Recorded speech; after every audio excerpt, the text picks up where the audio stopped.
आज आपण योगिक व्यायाम शिकणार आहोत, जेणेकरून आपल्या शरीरामध्ये ऊर्जा, स्थिरता, लवचिकता हे भरपूर प्रमाणामध्ये तयार होते. चला तर आपण सुरू करूया आता. चला आता आपण वॉर्म अप करूया. ह्याच्यामुळे आपल्या पायामध्ये लवचिकता येते, चरबी वितळते. तसंच हा दुसरा प्रकार आपण करणार आहोत. त्या दुसऱ्या प्रकारामध्ये तसंच सीटवरची चरबी, परत कमरेवरती जो ताण येतो तो कमी कमी होत जातो.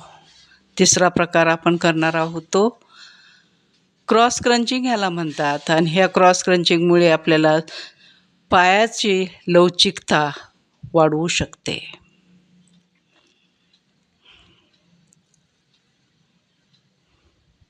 चला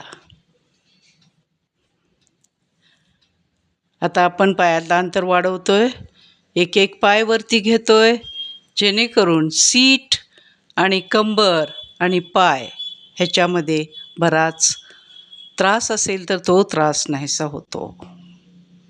तसंच आपण आता एक एक गुडघा पुढे घेतोय आणि एक एक गुडघ्यामुळे बघा दुखत असतील गुडघे तरी पण आपण त्याचे व्यायाम करू शकतो. तिसरा प्रकार आपण ह्यातला घेतोय तो ह्याच्यामुळे मान, मणका, परत ठीक आहे. आता आपण पोटावर आलेलो आहोत. आणखीन ह्याच्यामुळे सीट बघा कशी हालते आणि सीट आणि कंबर याच्यातली लवचिकता वाढते. आता आपण हनुमानासन करतोय. हनुमानासनमुळे बराच वेगवेगळे फायदे आहेत. ह्याच्यामध्ये बऱ्यापैकी पाय आपले ढिले पडू शकतात, लवचिकता वाढू शकते, स्थिरता वाढू शकते. तसंच आता आपण तिसरा प्रकार करतो ह्यातला बघा तो किती आपण लवचिकता वाढते, कमरेमध्ये किती हे होते बघा बऱ्यापैकी कमरेमध्ये लवचिकता येते. आता आपण पाठीवर येतोय.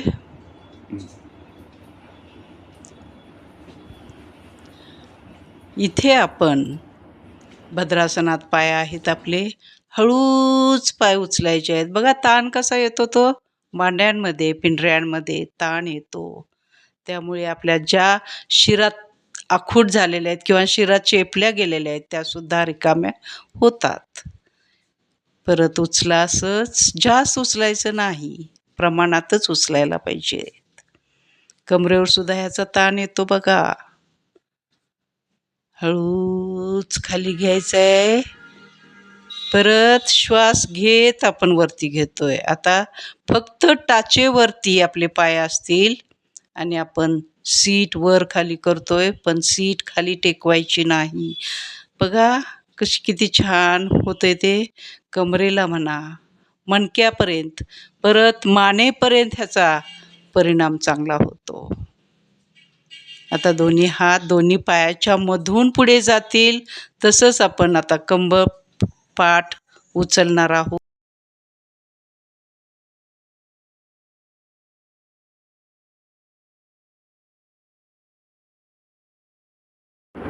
आणि ह्या व्यायामाने आता वयानुसार समस्या भरपूर वाढतात लोकांच्या किंवा आपल्या, आणि त्या समस्या आपण दूर करण्यासाठी नियमितपणे हा व्यायाम केला तर ह्याचे तुम्हाला फायदेच फायदे दिसते. ह्याच्यामुळे आपल्या शरीरामध्ये ऊर्जा, शक्ती, स्थिरता, लवचिकता हे भरपूर प्रमाणात तुम्हाला जाणवते.